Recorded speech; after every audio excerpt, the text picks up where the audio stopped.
الرحيم الحمد لله رب العالمين والصلاة والسلام على أشرف الأنبياء والمرسلين محمد وعلى آله وأصحابه أجمعين.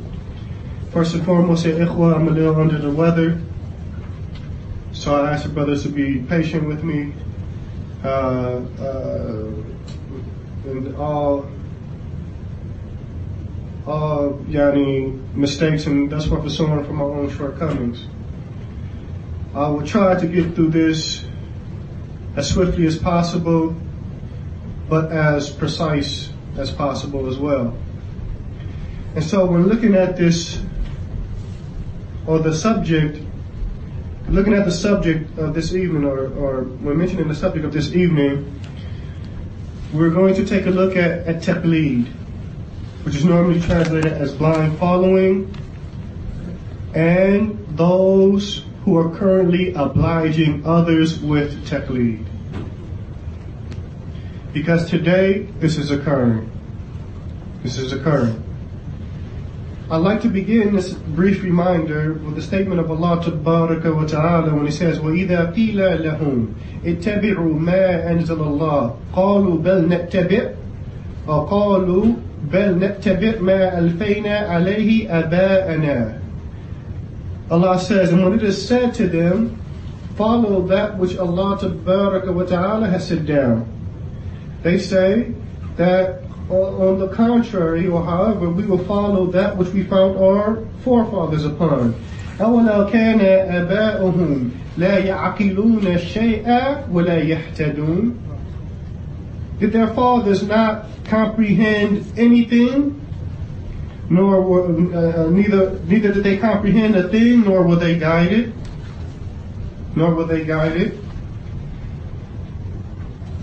Imam al-Shawkani, wa rahmatullahi ta'ala alayh, he states, commenting on this particular verse, وَفِي ذَلِكَ دَلِيلٌ عَلَى قَبْحِ التَّقْلِيدِ وَالْمَنْعِ مِنْهُ. In this particular verse, there's an evidence for the ugly nature of at-taqlid and a barrier or blocking from it. The verse points to it being blocked or prevented. Sheikh Abdul Rahman ibn Nasir al-Sa'adi, he, while commenting on the taqlid of the mushrikeen, he states, فَهَذَا دَلِيلٌ عَلَى إِعْرَاضِهِمْ عَنِ الْحَقِّ. This taqlid of theirs, it is an evidence for as it relates to them shunning the truth. وَرَغْبَتِهِمْ عَنْهُ, and them having a disdain for the truth. وَعَدْمِ إِنصَافِهِمْ, and their lack of being fair. فَلَوْ هَدَوْا لِرُشْدِهِمْ وَحُسْنِ قَصْدِهِمْ لَكَانَ الْحَقُّ هُوَ الْقَصْدُ.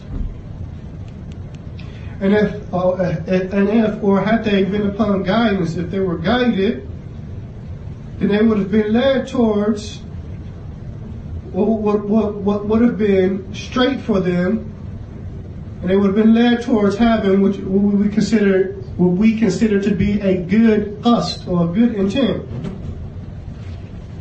And that is as it relates to the truth, meaning the truth would have been that which they were their objective or their goal. And whoever makes the truth his objective, and he uses it as a scale to differentiate between, or he uses ways between it and between other than it, other than the truth, then it becomes clear to him where that which is correct is. It becomes clear to him that which is considered to be correct, or that which is considered to be truth, or that which is considered to be right. and he will follow it, yani that truth or that which is correct, if indeed he is one that is fair and just. In this day and time, we have callers that attribute themselves to Salafiyya that wrap this Taqlid in the clothing of Sunnah,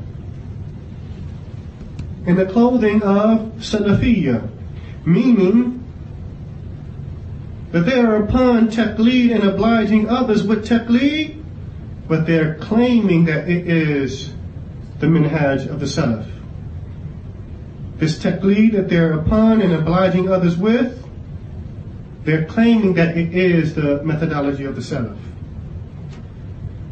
For this reason, it is incumbent upon us as it relates to this issue of Taqlid, and this is that which I'm presenting right now, and is more so an introduction to what I'm going to deal with.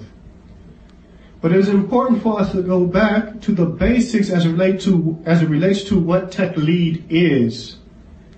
Because it's quite obvious right here in the city of Philly, regardless if you're out of Germantown or out of Masjid bin Baz or any other masjid that attributes themselves to the Sunnah and Salafiyya, obviously the people are not understanding what Taqlid is. The people are not understanding what Taqlid is. So to illustrate what Taqlid is, and it is incumbent upon us to quote the definitions to this word. Now keep in mind, in the Arabic language, words can take one of three meanings: either a Shar'i meaning or an Islamic legislative meaning, two, a lughawi meaning, meaning a linguistic meaning, a meaning that's specific to the language, or three, an urfi meaning, or a customary meaning. And notice that I said could take. Doesn't necessarily mean that it's always like that. So right now, when we're dealing with the definition of at-taqlid, we're not dealing with the definition from the perspective of the language. We're dealing with the definition from the perspective of al-Islam, the Islamic technical definition. So al-Shaykh al-Shinqiti, wa rahmatullahi ta'ala alayhi, Muhammad Amin al-Shinqiti, he states that taqlid, it is قبول قول الغير من غير معرفة دليله. It is accepting the speech of another without having an awareness of what his evidence is. This is simple. So-and-so says something, yeah, Fulan, you have to do this. And you don't know why he's saying that. You don't know why he's saying that. As Sheikh Muhammad ibn Salih al-Uthaymin, or rahmatullahi ta'ala alayhi, he states taqlid, it is ittiba' man laysa qawluhu hujja. It is following whomsoever speech is not a proof. It is following whomsoever speech is not a proof. Well, Ibn Qayyim al-Jawziyya, he states, وهذا كما قال أبو عمر فإن الناس لا يختلفون في أن العلم هو المعرفة الحاصلة عن الدليل وأما من دون الدليل فإنما هو تقليد. In his book, Ibn Qayyim al-Jawziyya, he states, and he's having a munaqasha or a discussion concerning taqlid, and he says, and it is just as Abu Umar stated, where he says that indeed the people, they differ the people did not differ, لا يختلفون. They did not differ in that knowledge is an awareness, an acquired awareness by way of evidence. Now keep in mind what he's saying about what knowledge is. As for what is besides that, meaning a statement without any evidence, then it is only taqlid. It is only taqlid. So again, when we're looking at taqlid, we're looking at a statement. We're looking at a statement. But this statement, it in and of itself is not a hujjah in a religion. And the statement is being said or made without an awareness of what the hujjah for that statement is. Thus the following of that is that taqlid or blind following. When looking at this, there are three particular things that we want to walk away with. The first thing is, what is evidence? What is evidence? That's the first thing that we want to understand in light of what was just said. The second thing that we want to understand is that the muqallid, or the one that blind follows, is not upon knowledge. It's not upon knowledge. And we'll make that clear. And the third thing is that it is considered blameworthy for whoever has the ability to look into a matter and ascertain what the truth is of that matter, in that matter, yet he gives preference to blind following the statement of others. He gives preference to blind following the statements of others. So when dealing with this, then we want to take a look at, first and foremost, ما هو الدليل. ما هو الدليل. What is evidence?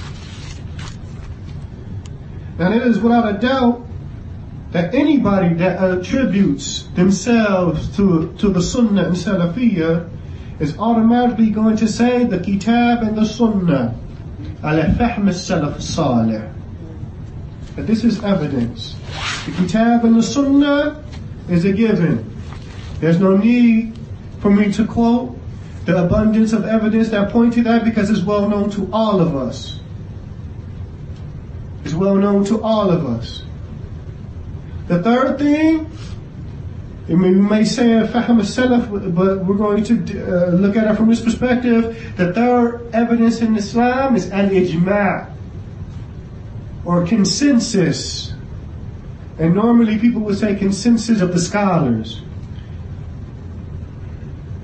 But before I deal with that, I want to present what is intended by al-ijma', because again, we're looking at Islam at an Islamic technical definition.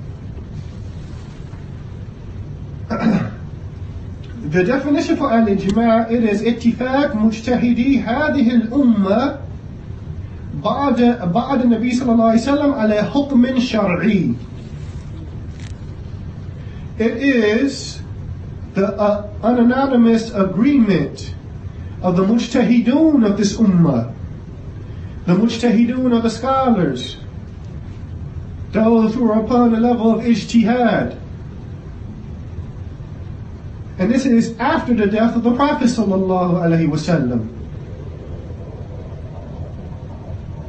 And it is as it relates to an Islamic legislative ruling. This is halal, or this is haram, and thus forth and so on. Now, how an ijma' works, because ijma' is proof in a religion, is that if you have, like for instance today, we have scholars.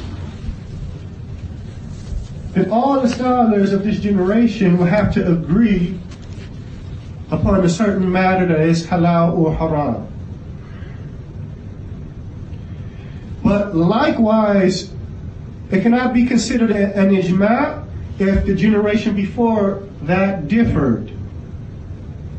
No, the generation before that had to have had the same opinion. And the generation before them had to have the same opinion. And the generation before them had to have the same opinion. All the way till you get to the companions of the Prophet ﷺ. Now, all of us know of the statement of Imam Ahmed when he stated that whoever says that there is ijma' in this, then he is lied. And that is, as the scholars point out, because it is impossible to pinpoint if something is considered ijma' in generations, in latter generations. Today, the generation before us, or the generation of Imam Ahmed, due to the people, many multitudes of people reaching the level of ijtihad. It may differ in a particular mas'ala. However, it is not impossible for us to determine that as it relates to the first generation of Muslims with the companions of the Prophet ﷺ. Their statements are widespread. Their statements are widespread. We are able to determine what was considered ijma' amongst them. Thus, the generation that's giving real consideration as it relates to ijma' is the generation of the companions of the Prophet ﷺ. And no generation after them is allowed to differ with them in something that they all agreed upon. For this reason, the Prophet ﷺ, and this is one of the proofs for ijma', the hadith of Ibn Umar, which is collected by Imam at-Tirmidhi, where the Prophet ﷺ, he stated, "La tajtami'u ummati ala dalalah," that my ummah, my nation, will not gather upon or unite upon misguidance. They will never unite upon misguidance. So that's the first thing. That evidence is the Quran, the Sunnah, and al-Ijma'. So if you have other than these three things, stating halal, stating haram, a statement of an individual or a group of individuals, and thus forth and so on, then their statement has to be based off one of these three sources in our religion: the Kitab, the Sunnah, and al-Ijma'. Now, as it relates to the Muqallid, the second affair, the Muqallid is not upon knowledge and not considered to be from the people of knowledge. The Muqallid is not upon knowledge, nor is he to be considered from the people of knowledge. This is very important. That means in a knowledge-based discussion, his opinion means nothing. In a knowledge-based discussion, because Islam is not a democracy, everybody's opinion doesn't matter. We may be taught that here in America in our upbringing, that your voice matters, your opinion matters. No, everybody's opinion doesn't matter when we're dealing with Islamic rulings, things of this nature. As the Muqallid has no place in these discussions. Ibn al-Qayyim al-Jawziyya, he states, لا يجوز للمقلد أن يفتي في دين الله بما هو مقلد فيه وليس على بصيرة فيه سواء أنه قول من قلده دينه هذا إجماع من السلف كلهم. He states that it is not permissible. It is not permissible. It is not permissible for the blind follower to issue a verdict as it pertains to the religion of Allah. It is not permissible. in accordance with that which he himself is blind following. It's not permissible. That being because he is not upon knowledge. He is not upon knowledge in that affair. And this is regardless if it is the speech of the one that he is blind following in his religion. He may just be conveying to you the statement of the one that he's blind following in his religion. And then he states that this statement that he just made had the ijma'un min as-salaf. And there was consensus amongst the salaf, all of them, in this regard. That the one who's just simply blind following, Sheikh Rabi said, Sheikh Ubaid said, Sheikh Abdullah al-Bukhari said, and they don't have anything except that, and they have no ma'rifah of what their dalil is, and this person's statement is insignificant in discussions of knowledge.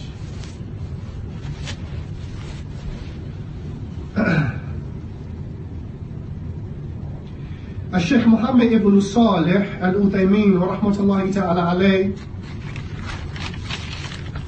he states, ajma'u ijma'an, he puts emphasis on it, ala an al-muqallid laysa ma'adudan min ahli al-ilm.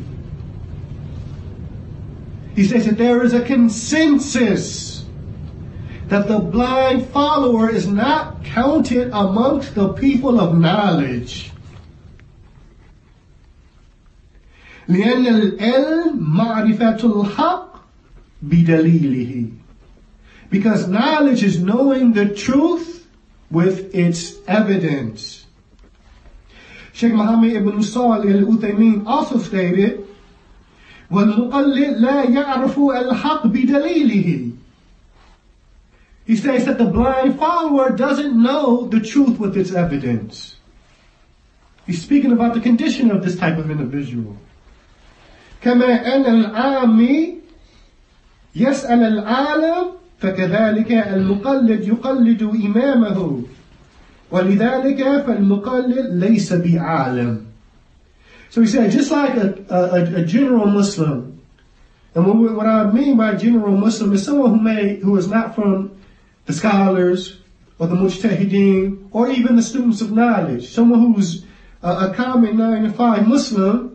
Just like he asks a scholar to ascertain what is correct in an affair, then like that, the muqallid, he blind follows his imam. And because of that, the muqallid is not deemed or considered to be an alim or a person of knowledge or a scholar and thus forth and so on, or one who has understanding of the affair that he's blind following. Because his hujjah is so-and-so said.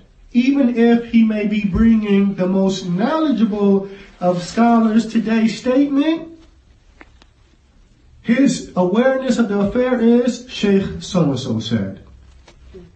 And that's not counted as knowledge.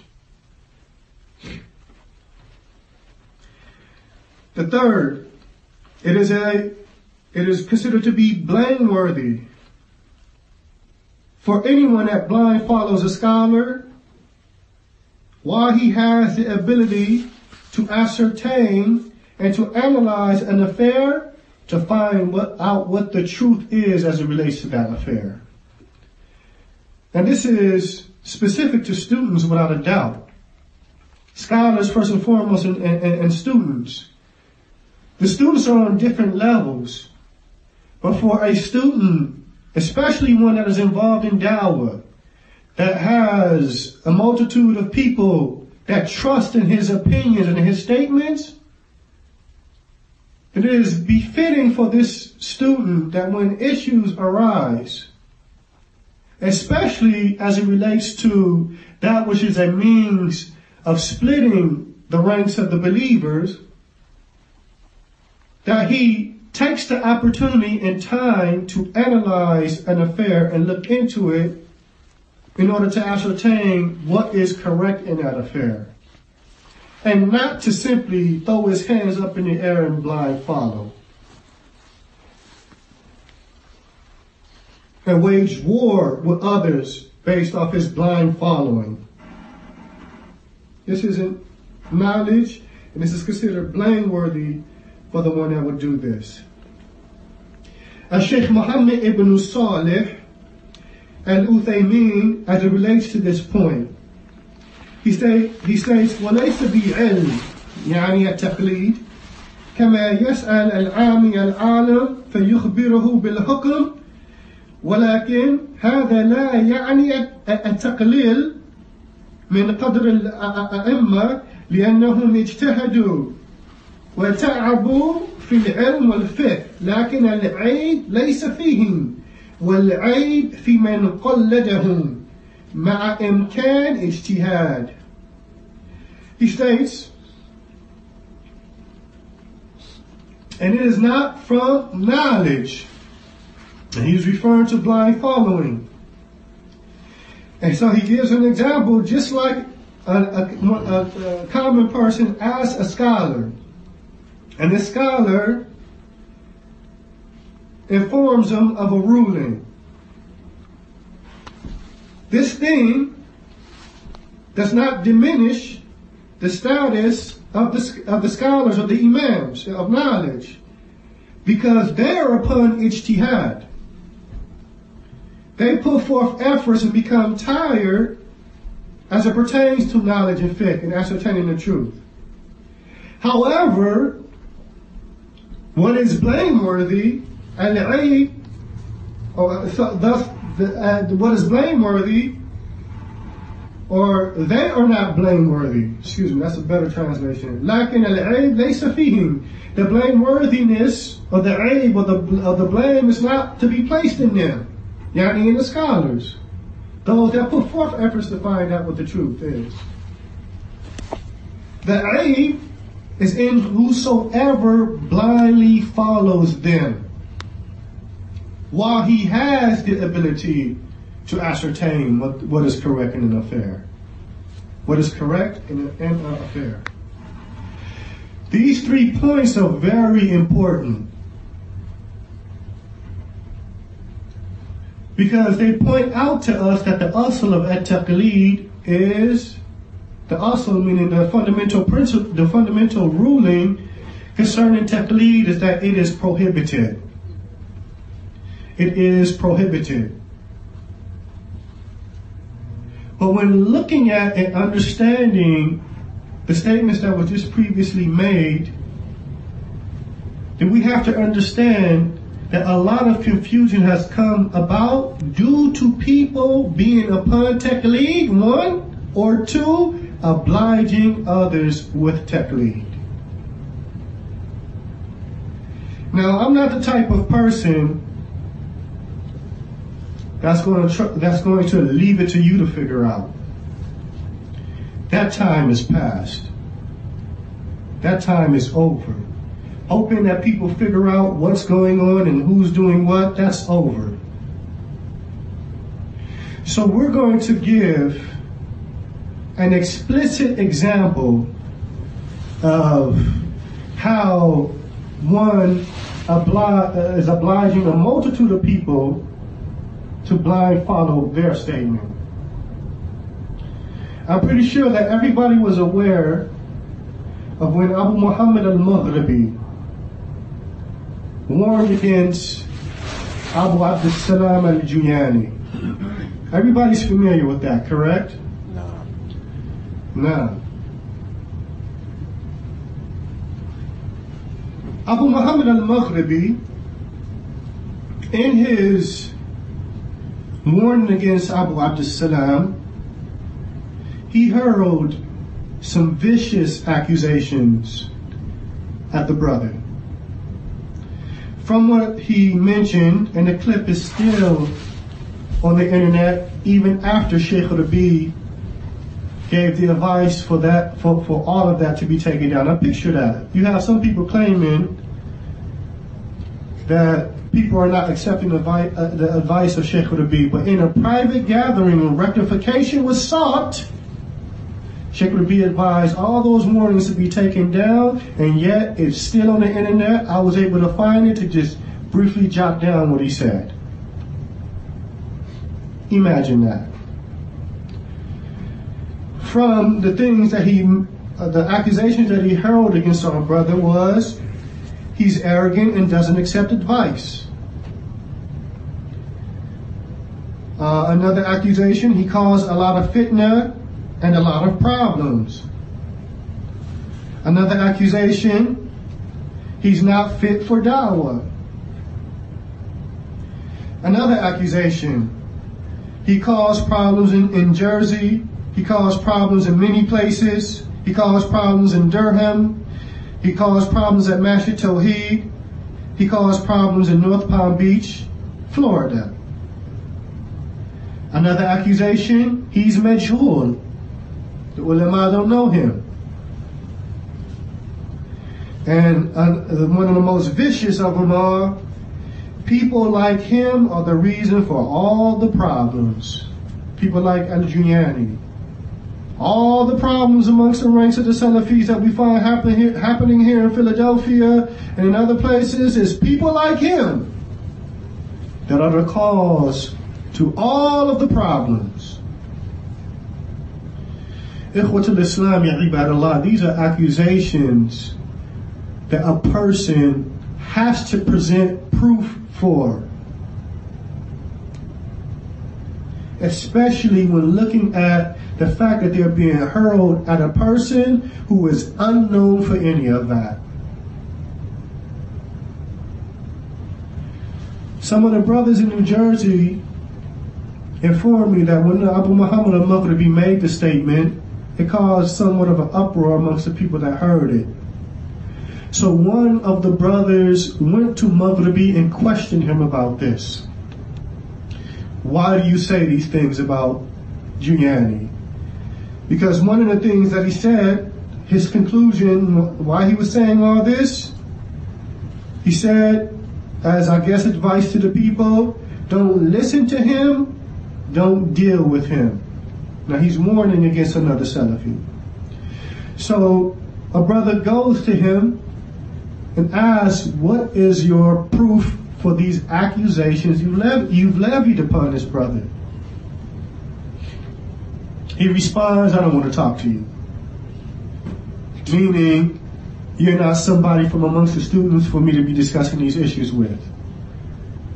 The brother, from what I was told, responded, but you just warned against him in front of everybody.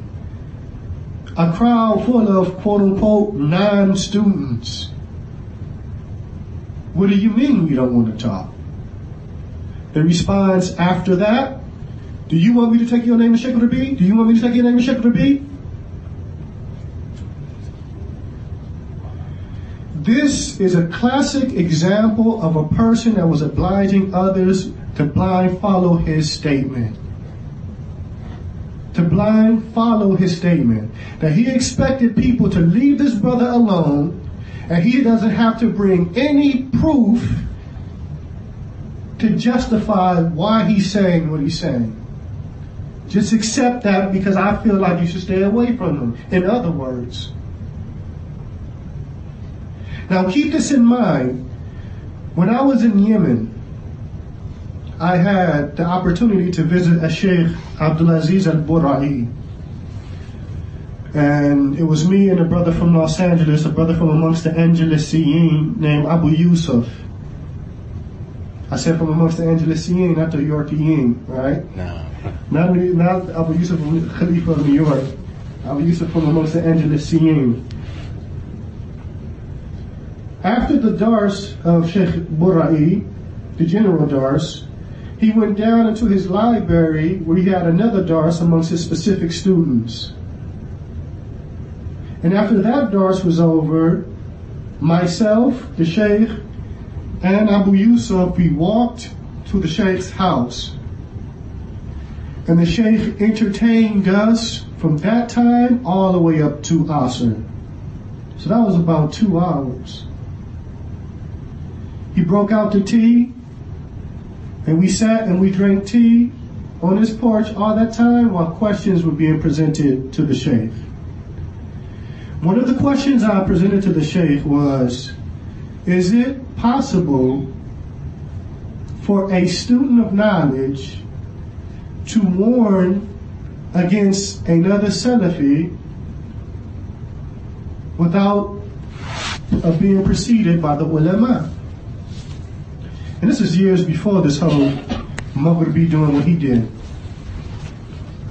The Shaykh, he responded, if you have a person in a locality that is clearly upon Tashayyu', yani upon Shi'ism, he curses the companions, he states that the Quran was changed by the companions and Muhammad's name was taken out, Ali's name was taken out and Muhammad's name was put in his place. He curses the angel Jibril and thus forth and so on, as it relates to their sifat. If you have a person like this teaching in the area, that may be unknown to the scholars have never warned against him, but he's clearly upon this way. Then a student of knowledge doesn't need a scholar to precede him in warning against an individual like this. On the contrary, it's upon that student to make his affair clear to the people. That individual is from amongst the Shia. But then the Shaykh, he stated, however, if you have a person, a da'i, Salafi, known for Salafiyah, and then he falls into some mistakes, and the Shaykh did this with his hands. He falls into some things. He said, you would need the statement of a scholar to precede you before warning against a person of this nature. You would have to have that. Why? Because now that means that the scholar looked into the situation, analyzed the situation based off the text of the Quran and the Sunnah and the principles derived therefrom, and concluded that this individual should be warned against. Now keep in mind, the question was warned against, not make tabdir, because there's a difference between tahdir and tabdir. So now the question would be, we all know from that which transpired that there was no known scholar that warned against Al-Juyani before Maghribi did his thing. And Maghribi never presented any proof for the claims that he made against this brother. But he expected people to follow him. This is an example of obliging others with taqlid to his statement. Because it was a statement without the awareness of his proof. And when we look at the outcome of that fitna, the meeting with Sheikh Rabi, and that which was accomplished from that meeting, then we come to realize that what they had was one big fat nothing burger. They had nothing tangible. For this reason, Sheikh Rabi said, you're all a Salafi and the shaitan has come between you all. Return back to how you were before this. This is an indication to show that their warning was unjustified. It was unjustified.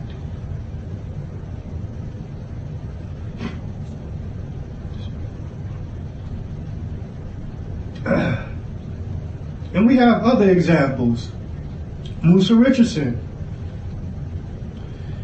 Musa Richardson warned against the brothers privately in Canada. One of the brothers informed me about his encounter with Musa, one of the brothers in Canada, when Musa and Umar Quinn went out there to do some talks. And he questioned Musa, why do you say what you say? And him and Musa went back and forth for a long time. And one of the things that the brother kept saying is that Musa would do a lot of talking, but really wouldn't answer his question, because it was one simple question. Why are you saying what you're saying?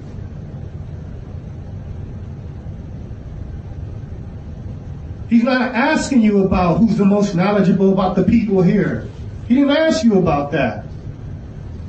What proof do you have to substantiate what you're saying? So the brother, after going back and forth, he said, Musa eventually said to him, go back to your elder, go back to Maghribi. And whatever Maghribi tells you, just follow what he has to say.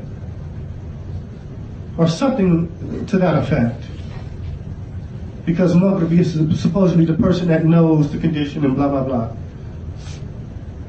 So here it is, he never was able to present proof, and he was obliging this person to blind follow what Maghribi had to say. Whatever Maghribi advises you with, just accept it. Just accept it. This is the reality. These are two examples, but this is the reality of what has been taking place in the field of da'wah as of late. To the point now that you have people wondering what's going on. Salafy versus Salafy pub, Salafy versus blah blah blah, Salafy Ahl Hadith versus Germantown,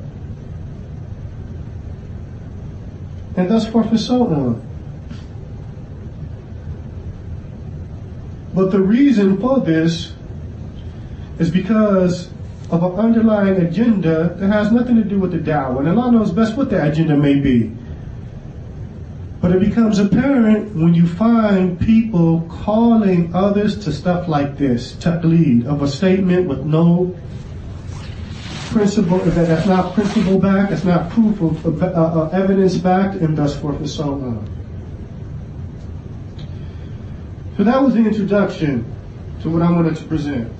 Now let's go into what I have to present.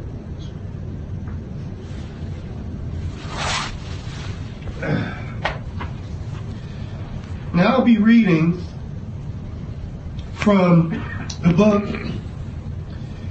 Al-Adilla wal-Barahin al-Wadihat fi Bayan Inhiraf Arafat. The clear proofs and evidence pertaining to the clarification of the inhiraf, or the deviation of Arafat. يعني Arafat al-Muhammadi, the Su'ufuq min al-Sa'afiqa. The Sheikh Muhammad and others have been warned against. And I want to emphasize this.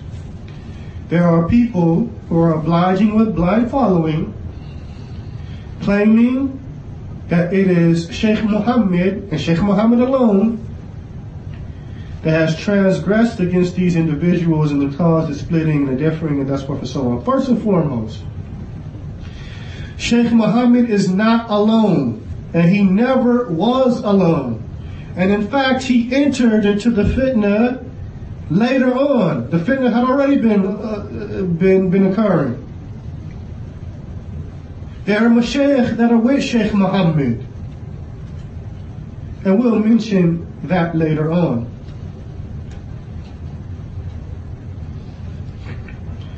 But I'm reading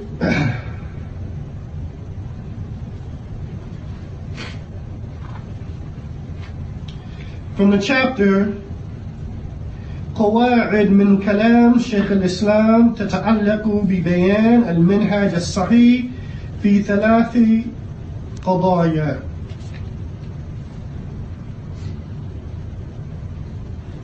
Principles from the speech of Shaykh al-Islam ibn Taymiyyah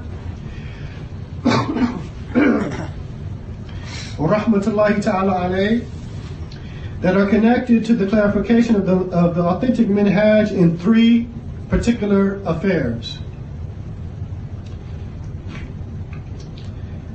Shaykh al-Islam ibn Taymiyyah rahmatullahi ta'ala alayhi states, وَلَا يَجُوزُ, and once again,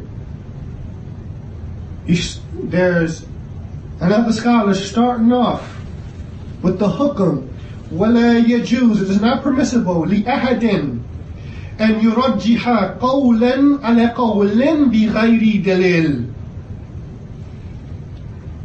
ولا يتعصب لقول على قول ولا لقائل على قائل بغير حجة بل من كان مقلدا لزم حكم التقليد فلم يرجح ولم يزيف ولم يصوب ولم يخطئ. This is very important what Shaykh al-Islam is saying. It is not permissible for anyone to consider to be more weighty a statement over another statement. When I say more weighty, meaning more correct, more sound. It is not permissible for anyone. If you have two individuals differing on the matter, it is not permissible for anyone to consider this statement to be more sound and valid than this other statement without evidence. And we stated what evidence was earlier. Kitab, Sunnah, and Ijma'. Nor is he to fanatically cling to a statement over another statement, or fanatically cling to an individual speaking or making a statement over another individual who's speaking an affair and making a statement without proof. Without proof. On the contrary, whoever is a blind follower, then applied to him is the ruling of Taqlid. Meaning we call a spade a spade. This man is a blind follower. His statement means nothing here. Why? Because as we stated earlier, the person who is upon Taqlid, or the muqallid, he is not counted from those that have knowledge. If it's as it relates to a specific affair, even though in all other affairs he may be upon proof and dalil, then in this particular affair, he is not upon knowledge therein. Why? Because he's blind following. So then the Shaykh al-Islam states, as a result, he does not say this is more sound. How can he say that? He's not upon knowledge in the affair. He can't declare this to be more correct.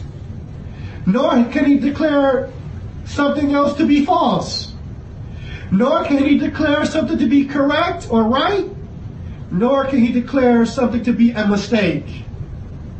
This is while he is upon this circumstance of blindly following. This is why he is in that state.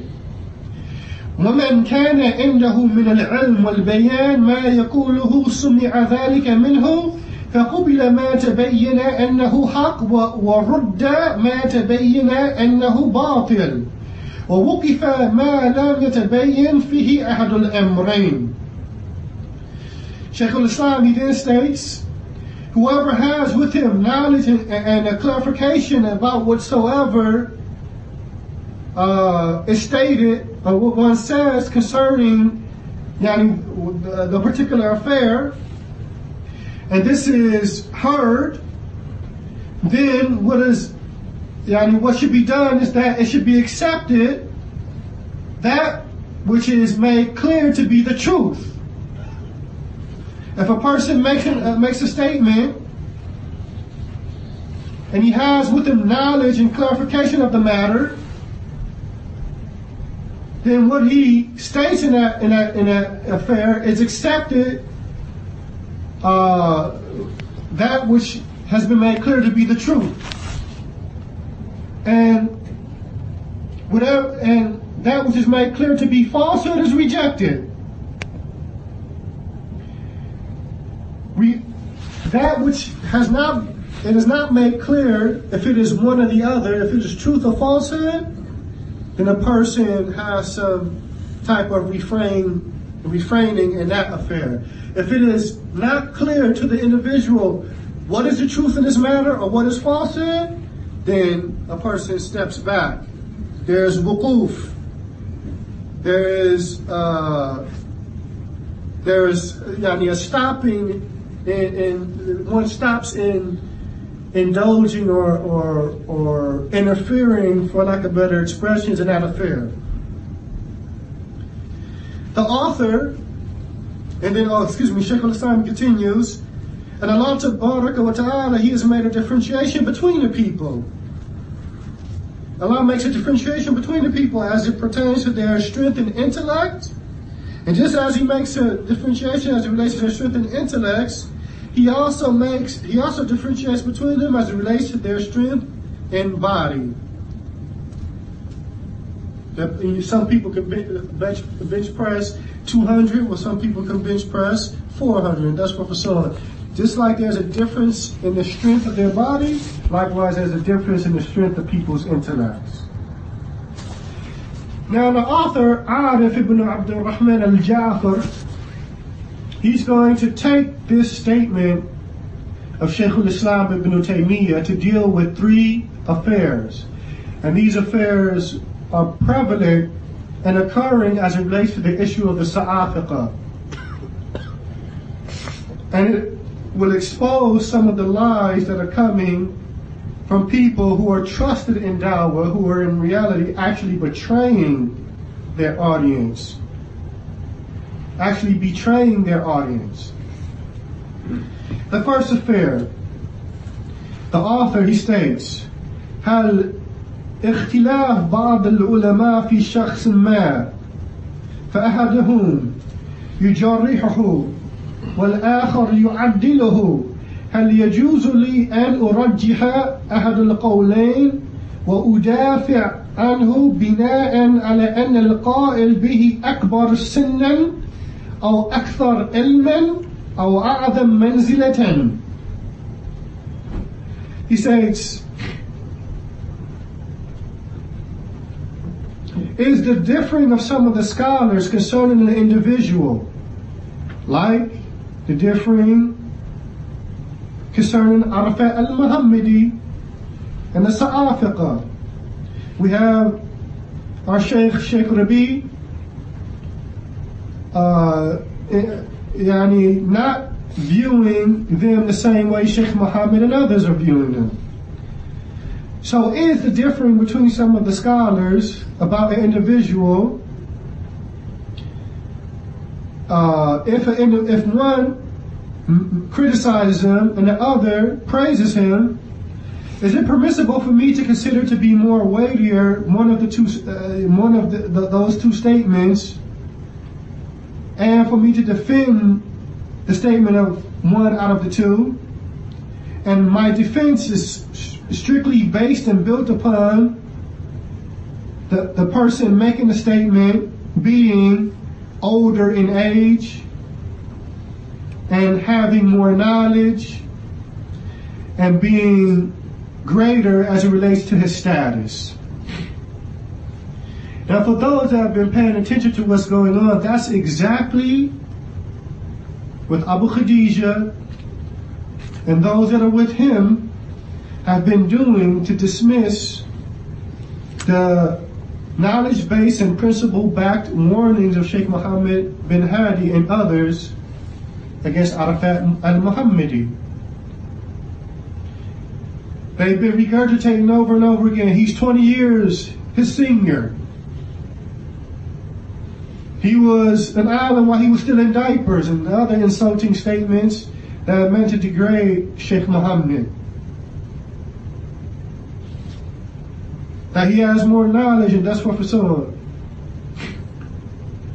This is what they've been using as their ihtijaj. They're using these as proofs to dismiss what Sheikh Muhammad is saying.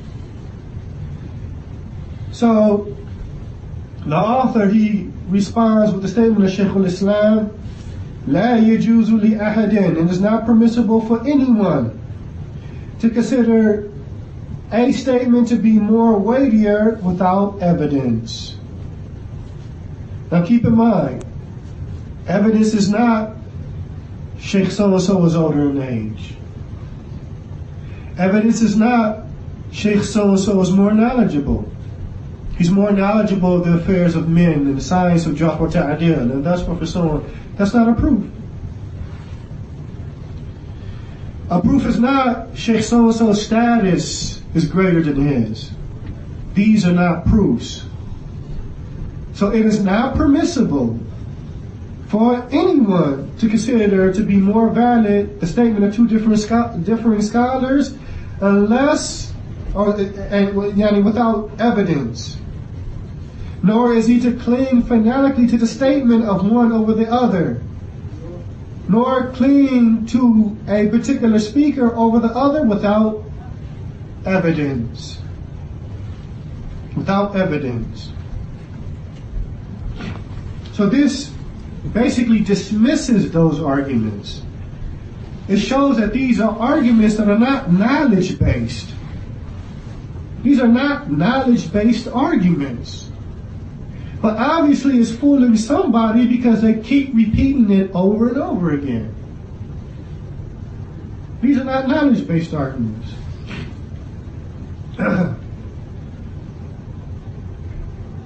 Now, there's something I want to take a look at. Think about this for 1 second. A scholar can be very knowledgeable, have a high status, and thus forth and so on. But one of the things that ulama point out is that doesn't mean that every time a scholar speaks that what comes from him is correct. That doesn't mean that. He's not ma'asum. The scholars are not ma'asum. Likewise, something could come to him of evidence in a particular mas'ala and he may not understand it. This is something that Sheikh Sulaiman al-Ruhaili stated, and it caused an uproar amongst the Sa'afiqah. Sheikh Sulaiman, he stated, قد يكون عند هذا العالم ما لم يبلغ هذا العالم أو قد يبلغه أو يبلغه لكن لم يفهمه فيقول لا يوجد دليل. He states that oftentimes there is with this scholar that which has not reached this other scholar, or something has reached the other scholar, however he did not understand it, and as a result he says there is no evidence. There is no evidence. Now Allah knows best what was the motivation for why Sheikh Sulaiman al-Ruhaili made the statement. I don't know the hearts of men. But the Sa'afiqah automatically took it as a shot, for lack of better expressions, at Sheikh Rabi. And so they were upset and called it dalala and misguidance and ignorance, and thus the statement ignorance and misguidance, and thus forth and so on. Even though this statement has some backing within the text of the Quran and the Sunnah. We have an authentic narration that is upon the authority of Abu Musa al-Ash'ari, Ridwanullahi ta'ala alayhi, where the Prophet sallallahu alayhi wa sallam stated, مَثَلُ مَا بَعَثَنِ اللَّهُ بِهِ مِنَ الْهُدَى وَالْعِلْمِ كَمَثَلِ الْغَيْثِ الْكَثِيرِ أَصَابَ الْأَرْضِ. The example of that which I have been sent with, of guidance and knowledge, is like the likeness of an abundance of rain that hits the earth. فَكَانَ مِنْهَا نَقِيَّةٌ قَبِيلَةِ الْمَاءِ فَأَنْبَتَتِ الْكَلَى وَالْعُشْبَ الْكَثِيرِ. And so a portion of the earth that it hits is fertile and it accepts the water. And as a result, vegetation sprouts and grows. فَكَانَتْ مِنْهَا أَجَادِبُ أَمْسَكَتِ الْمَاءِ. And then there's a portion of the earth that is solid, slick and solid. So it holds the water. It doesn't absorb it, it holds the water. The Prophet ﷺ continued, فَنَفَعَ اللَّهُ بِهَا النَّاسِ. And the people benefit from that water. فَشَرِبُوا. As they drink from it. وَزَرَعُوا. And they irrigate the land with it. وَسَقَوْا. And they use that water or give that water to the animals to drink. وأصابت منها طائفة أخرى إنما هي قيعان. But then that water hits another portion of the earth that is barren. It's barren. It does not absorb the water. Excuse me, it does not hold the water, nor does it cause any vegetation to grow. Nor does it cause any vegetation to grow.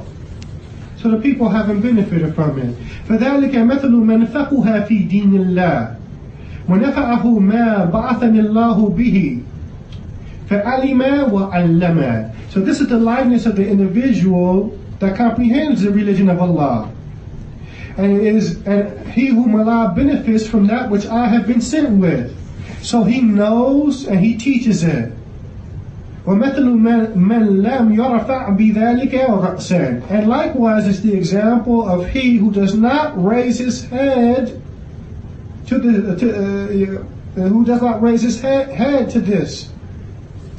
وَلَمْ يُقْبَلْ هُدَى اللَّهِ الَّذِي أُرْسِلْتُ بِهِ. And he does not accept the guidance of which Allah sent me with. He does not accept the guidance. Now Shaykh Rabi, in his book Mudhakkar al-Hadith al-Nabawi, when going through the benefits of the different classes or types of people that are mentioned in this hadith, he goes to the second type concerning the earth that holds the water. He states, وبيان عن الصنف الثاني ومنهم الجامع للعلم المجتهد في تحصيله. The second type of people the similitude is pointing to are those who gather or compile knowledge and are diligent in acquiring it. لكنه لم يعمل بنوافله. However, he does not enact the recommended actions from amongst this knowledge. That's one thing that he states about those people that compile or gather this knowledge. Then he states, أو لم يتفقه فيها.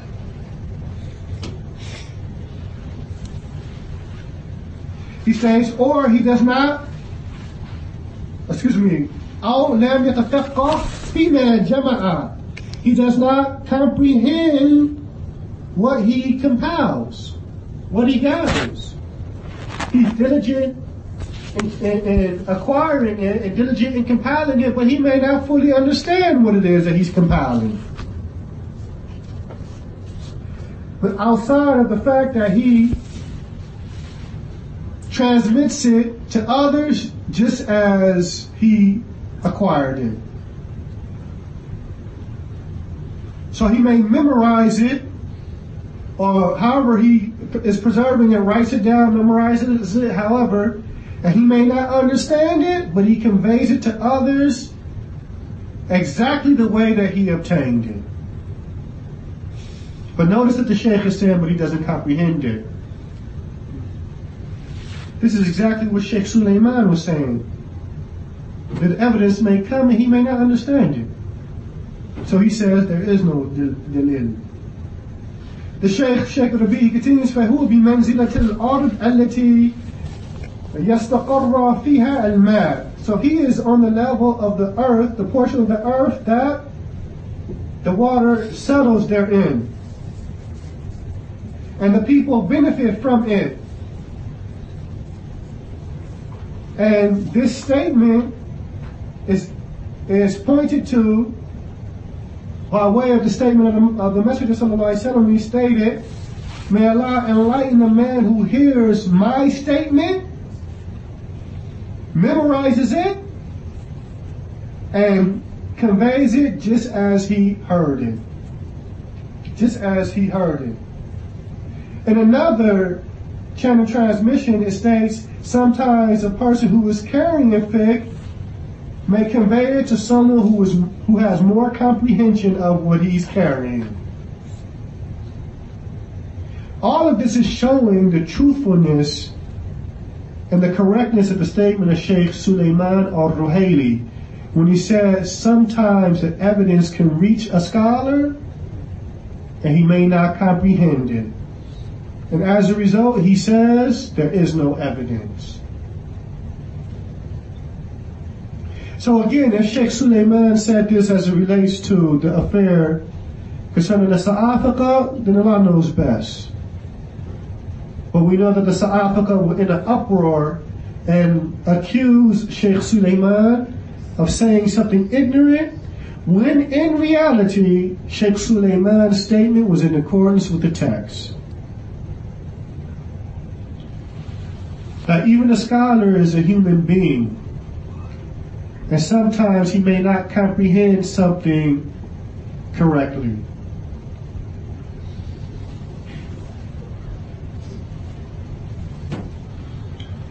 So that's the first, from the statements of Shaykh al-Islam, that's the first mas'ala that the author broke it down into. The second thing, he continues, وَالثَّانِي, if a student of knowledge إذا اختار طالب العلم أن يقلد الشيخ الذي عدل هذا الشخص, if a student of knowledge chooses to blindly follow a scholar that praises an individual, the individual that's been criticized, لأنه من علماء الجرح والتعديل, and he chooses to blindly follow this scholar in his praise of an individual that's been criticized simply because he's the scholar of Jarh wa Ta'dil. And this is something else that we've been hearing. One of the things that is being used to dismiss Sheikh Muhammad's knowledge-based and principle-backed criticisms is Sheikh Rabi is the Imam of Jarh wa Ta'dil. This statement, and it's without a doubt, Sheikh Rabi is one of the most knowledgeable scholars of Jarh wa Ta'dil today. However, his status, to use his status to do away with a detailed disparagement, is in reality Taqlid, or obliging others with Taqlid. Why? Because Sheikh Rabi's status within this ummah is not a hujjah. And we've already stated what a hujjah is. They are Quran, Sunnah, and Ijma. And Ijma. The Kitab, the Sunnah, and Al-Ijma. And the status of a scholar is none of the three. So he continues, for the person that's like this, a student of knowledge that's like this, is it correct for him to have disapproval for the one who criticizes this individual with evidence and to declare to be a mistake, his statement to be a mistake, concerning this evidence? Is it correct for this person who is simply blind following a scholar in his praise of someone that's been criticized simply because of the fact that he's an alim of Jarh wa Ta'dil, to the point now that he says about the one that is criticizing the individual that comes with detailed evidence that his statement is incorrect and that he is mistaken about this individual? This is the question. And this is occurring in this issue.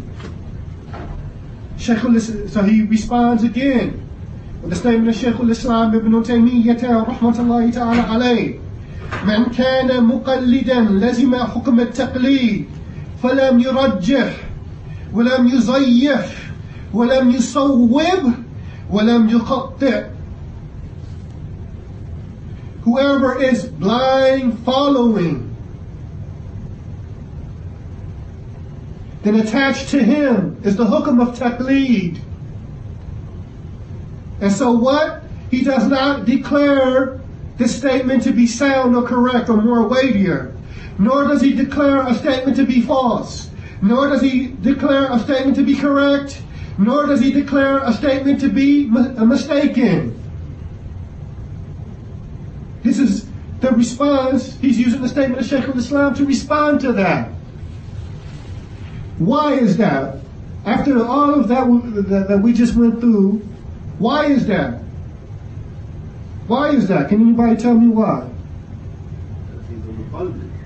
Hey, well, أقواله ليس بعلم.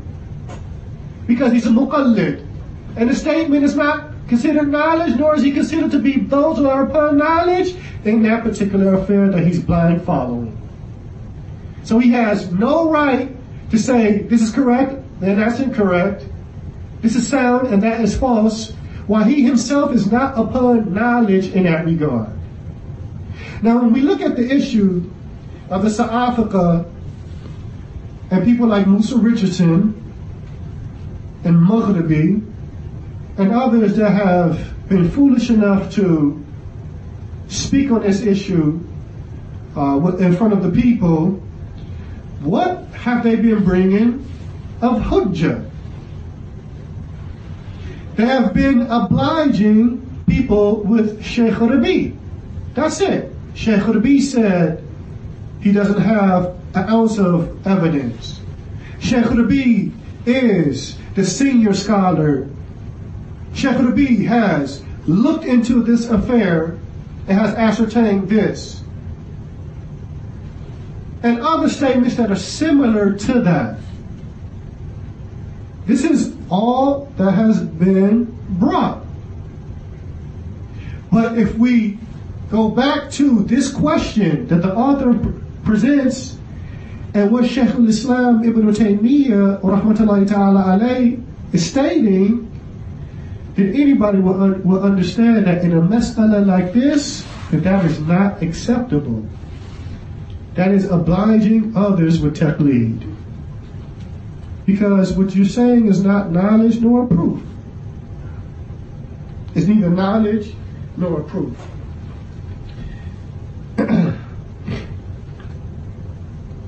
الثالث, the third mas'ala, the third question that the author is bringing out of this statement. من تكلم بعد أن أحاط علما بالمسألة ودرسها هل ينكر عليه وما تفصيل الكلام في ذلك. Whoever speaks after he has, and I'm not going to try to give a verbatim word for word translation, just a meaning. Whoever has been engulfed in knowledge as it relates to an affair, he has knowledge of an affair, and he has studied the affair. Is it correct to have disapproval from one that is like this? And what is the details? What is detailed speech as it relates to that? What is detailed speech as it relates to that? So he quotes the last portion of Shaykh al-Islam Ibn Taymiyyah, وَمَنْ كَانَ عِنْدَهُ مِنَ الْعِلْمِ وَالْبَيَانِ مَا يَقُولُهُ سُمِعَ ذَلِكَ مِنْهُ فَقُبِلَ مَا تَبَيَّنَ أَنَّهُ حَقٌّ وَرُدَّ مَا تَبَيَّنَ أَنَّهُ بَاطِلٌ وَوُقِفَ مَا لَمْ تَبَيَّنْ فِيهِ أَحَدُ الْأَمْرَيْنِ. That whoever has with him knowledge and a clarification of the matter, of whatsoever he speaks with, and that is heard from him, his knowledge and clarification in that regard, then, as a result, whatsoever has been made clear of the truth is accepted, and whatsoever has been made clear to be batil is rejected. And what has not been made clear concerning those two affairs, if it's truth or falsehood, then one refrains. Refrains from what? Refrains from speaking about that affair. Because it's not built or based upon knowledge. It's not backed or based upon knowledge. So when one says that Sheikh Muhammad, he has no dalil, like Abu Iyad said, that he made a premature tabdi', premature tadlil, and thus forth and so on. Now first, before I continue, this is a lie that Abu Iyad continued to spread. Sheikh Muhammad bin Hadi never made tabdi' of anyone. And for those that were looking into the affair and being unbiased, recognize that early on. I never understood from the statements of Sheikh Muhammad that a tabdi' was made of these individuals. Yet Abu Iyad kept insinuating that. In fact, I wrote an article responding to one of Abu Iyad's articles early on. A staggering negation, what's the title? A staggering negation disproving Abu Iyad's false allegations, or something to this effect. Something to this effect. Disproving the claim that Sheikh Muhammad made tabdi'.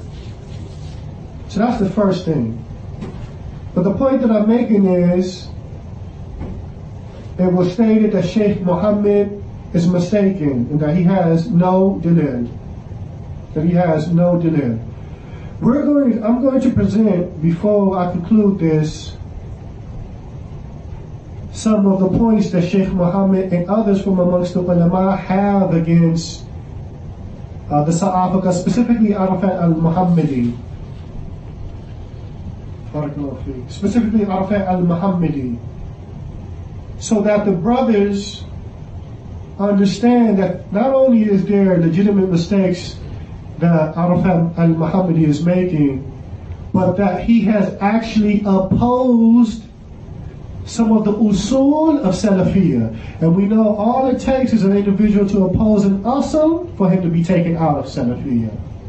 These are things that Germantown and Birmingham on Wright Street are not presenting to the people. They're making it seem as if Sheikh Muhammad made a premature tabdi' and then after that attempted to look for things to substantiate that. That is not the case. That is a lie, and that is betrayal to the audience of the people that trust them and listen to them in this regard. Now, one of the things that I want to point out, when is a Jarh Mufassir rejected? And this is very important. When is a Jarh Mufassir rejected? And I'm just going to read quickly because I believe my time is just about up.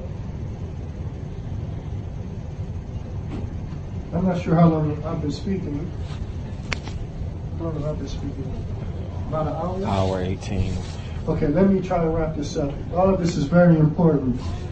When is a Jarh Mufassir rejected? Sheikh Muhammad Bazmul, he stated,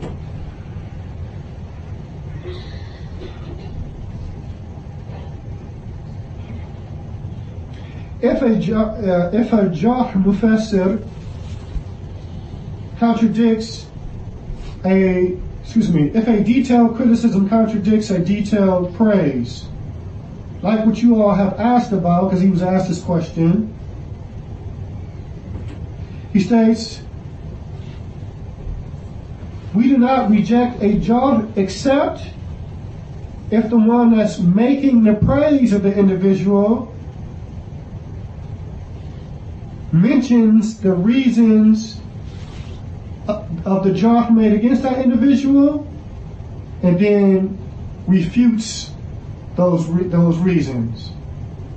Meaning, if a person is criticized and the criticism is legitimate and detailed, and then another scholar thereafter praises him, then the only way that his praise of that individual who was criticized is accepted is if he mentions the reasons for why that person was initially criticized, and then he refutes the reasons why he was criticized.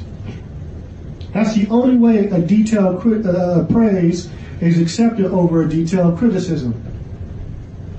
من الشيء gives an example. كأن يكون مثلا الجارح جرح أو رجل. Like, for instance, if a person who criticizes a man, he criticizes him for an issue in his aqidah. So the person who comes and praises him thereafter, he says, yes, هو كان على هذا الاعتقاد. Yes, he was upon this evil aqidah, this evil belief. Then, however, thereafter, he abandoned it and never returned to it. Sheikh Bazmou is saying, this is how you accept a criticism over, praise over a criticism. That the one who is praising the individual has to acknowledge that jar, that yes, he was upon this evil or that evil. However, he made tawbah from it. He abandoned it and he never returned to it. That's the only way a praise is accepted over a criticism.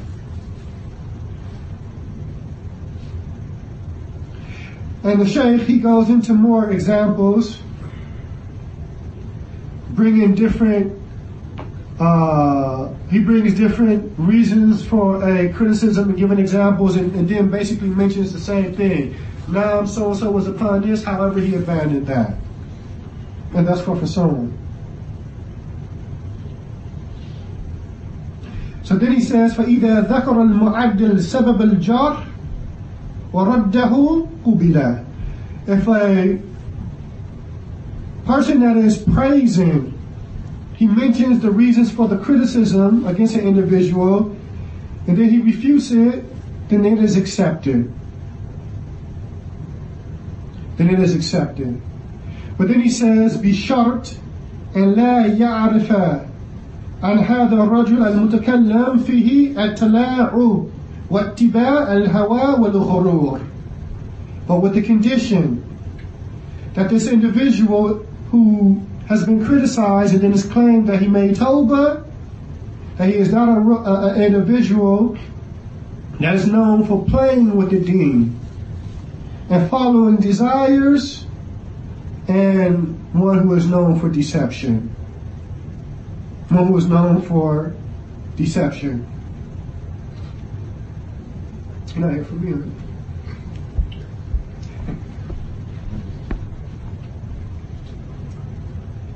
Yeah, I'm going to wrap it up, inshallah. What time you guys pray? You should hear usually? 20 came us. We usually pray 20 minutes 7:20? No, 20 minutes after. We came, what time came we? Like 6:17. 6:17. Let me wrap it up. There's a lot of issues concerning this particular issue that need to be addressed. And that's why I wanted to take the time on this, because I don't want the brothers to walk away with any type of misunderstanding. And that's why I'm trying to be as detailed as possible. But I want to wrap it up. I'm going to wrap it up with this. There's a constant campaign being put in front of the people with the claim that Sheikh Muhammad does not have any evidence against the people that he has spoken about. And so whoever is in support of Sheikh Muhammad, then he in reality is a blind follower. So in closing, I want to present some of the things that are against just one of the Sa'afiqah, the one that Sheikh Muhammad referred to as being evil, that being Arafat al-Muhammadi. Now I'm going to point out that these are things that are considered to be, that are considered to be breaches in the usul of Salafiyya. First, Arafat al-Muhammadi made thought or defamation of the companions. And his defamation of the companions was very similar to the defamation that Abu Hassan al-Ma'ribi made because it was directed at the companions that participated in the Battle of Hunayn. And we know that some of them were new. And because of their numbers, they thought that they would be victorious. And some of them fled. And Ma'arabi stated, or used that as his proof to try to make the claim that some of the companions had with them Ghuthaiyya, or scum-like qualities. Arafat al-Muhammadi made a very similar defamation of the companions in that same, as it relates to that same incident, stating that some of them, Iman had not fully entered their hearts. Some of them were only there because, in so many words, they were forced because of the Islam spreading and taking Mecca and like this, and other similar statements that is considered to be unbefitting to describe the companions of the Prophet ﷺ with, and considered to be defamation. Arafat al-Muhammadi was advised privately about that for years and didn't retract. He didn't retract until Sheikh Rabi was told about the statement without being told who made the statement. Now, these brothers, Maghribi and those, Abu Khadija and Abu Iyad and all these individuals, Musa Richardson and all of them, who have taken the opportunity to talk about this affair publicly without any knowledge, can consistently regurgitate the claim that Sheikh Muhammad doesn't have an ounce of dalil. Let us look at what Sheikh Rabi, when he was told about the statement, what he said. Again, he wasn't told that Arafat al-Muhammadi made the statement, he was just told the statement of Arafat. Sheikh Rabi stated, قاتله الله قاتله الله قاتله الله هذه المقالة فيها رفض. He said, may Allah fight him, may Allah fight him, may Allah fight him. This statement therein is Shi'ism. Therein is Shi'ism. This is one of the proofs of Sheikh Muhammad. Look at how Sheikh Rabi reacted to that. So how is it that it could be said that Sheikh Muhammad has no proof against these individuals? And keep this in mind, that this is considered a violation of an asl min usul Ahl Sunnah. This is something that can take one out of Salafiyya. Yet and still, Sheikh Muhammad did not make tabdi of them. So that's one. Two, Arafat al-Muhammadi's thought of the ulama. And for those that have sat in the durus of Sharh Sunnah of Imam al-Barbahari, by Hassan al-Somali, and others from amongst his group, then I'm pretty sure you've heard over and over again, which is a statement that is true, that defamation or speaking bad about the scholars is and has always been a distinguishing characteristic of who? The people of innovation. Arafat al-Muhammadi made thought of Sheikh Rabi.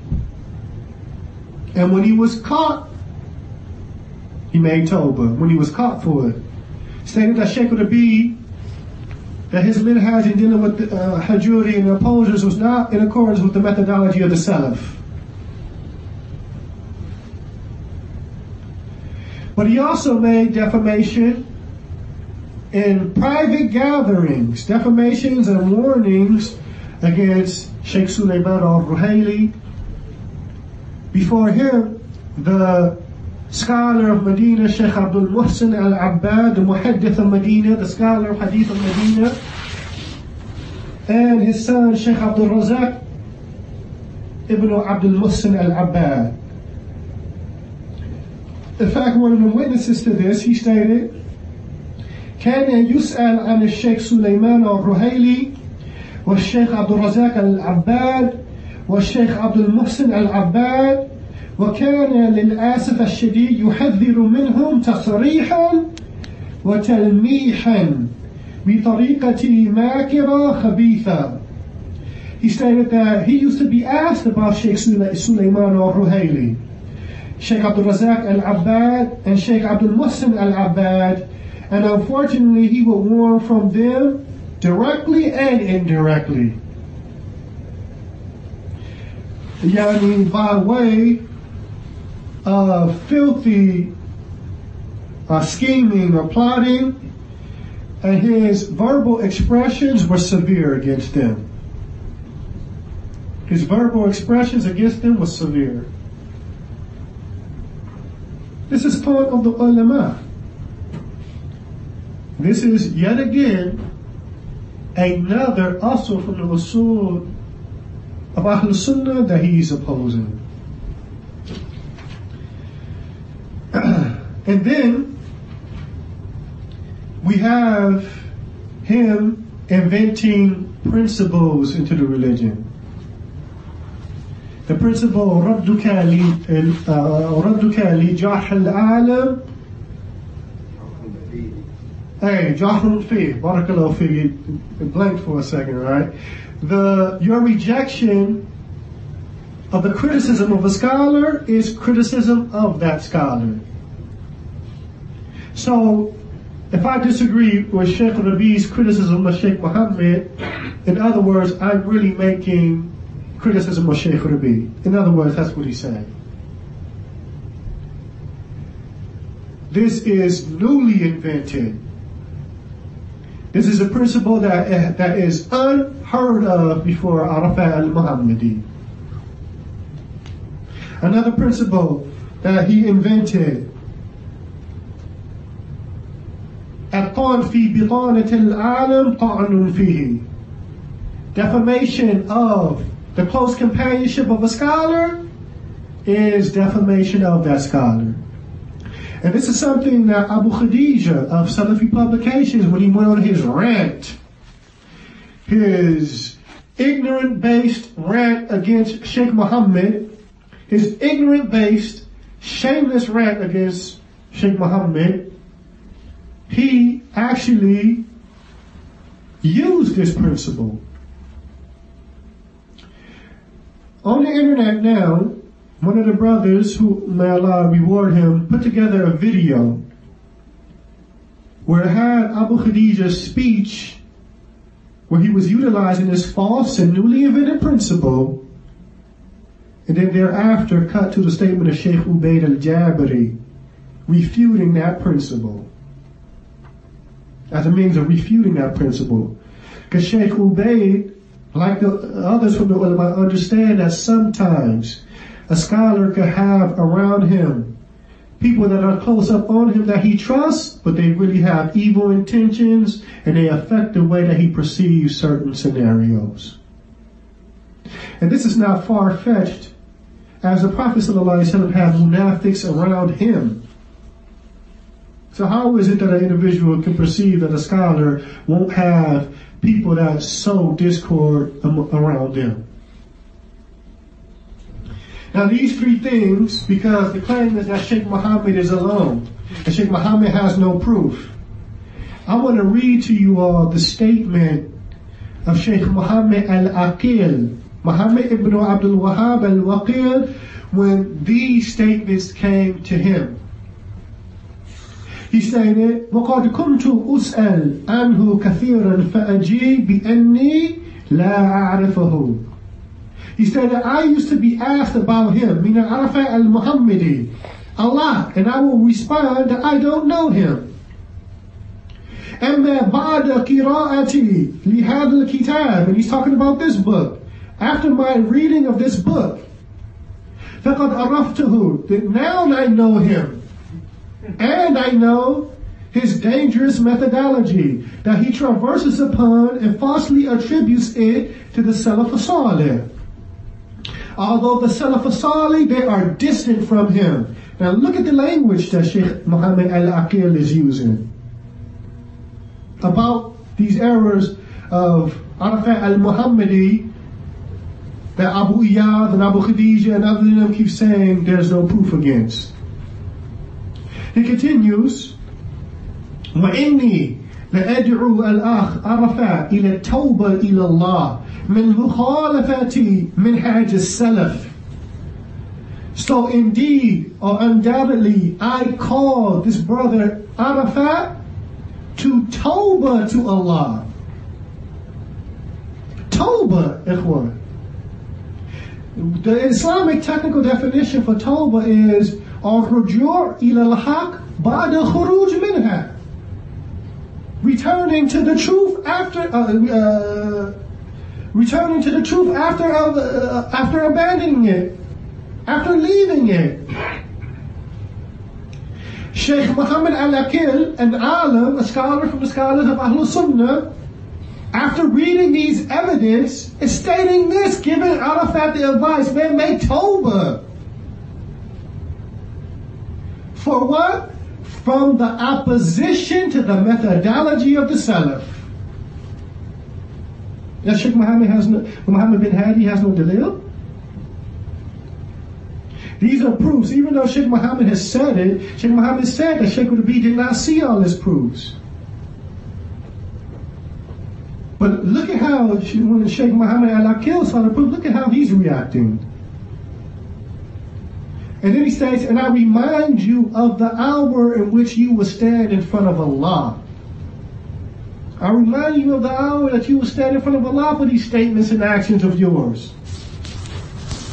And then he gives some other advice. He says, وَكَذَلِكَ فَإِنِّي أَدْعُو إِخْوَانِي الشَّبَابِ الَّذِينَ تَأَثَّرُوا بِمِنْهَاجِ هَذَا الرَّجُلِ إِلَى التَّوْبَةِ إِلَى اللَّهِ وَلُزُومِ مِنْهَاجِ السَّلَفِ. And I advise my brothers from amongst the youth who have been affected by this man and his methodology to make tawbah to Allah. Make tawbah, Abu Khadija. Make tawbah, Abu Iyad. Make tawbah, Musa, for your blind following based off nothing. Make tawbah. And he continues, he advises them with adherence to the methodology of the Salaf, because that which Arafat al-Muhammadi is upon and has been doing, as the Sheikh stated, is in opposition to this methodology. And then he gives some more advice. وَاحْذَرْهُمْ مِنْ أَنْ يَبِيعُوا أَجْرَاهُمْ بِدُنْيَا غَيْرِهِمْ. And caution them from selling their rewards for the dunya of others. From the dunya of others. This is Sheikh Muhammad al-Aqil's statements after reading this book. All of the observations of Arafat al-Muhammadi have been gathered into this book. This is his statement after reading this. This is his advice to the people. The evidence reached him. The evidence reached him.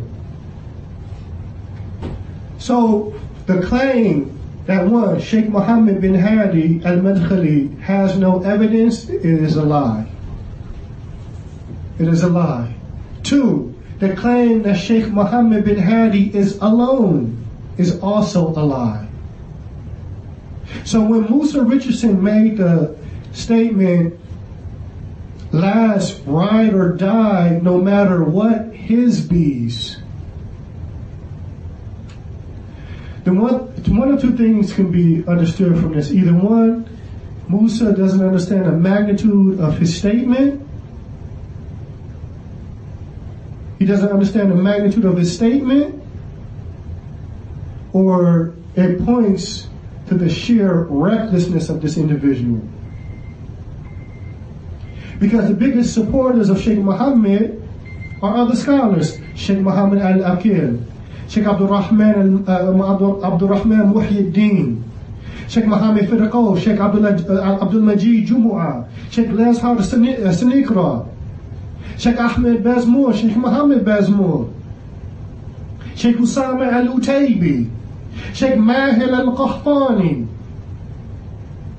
Sheikh Muhammad Aqur, and the majority of the Mashaykh in Jazan, and Sheikh Khalid bin Abdul Rahman, Sheikh Talat Zahran, Sheikh Adil al-Sayyid, the Kuwaiti Mashaykh, Sheikh Adil Mansour, and.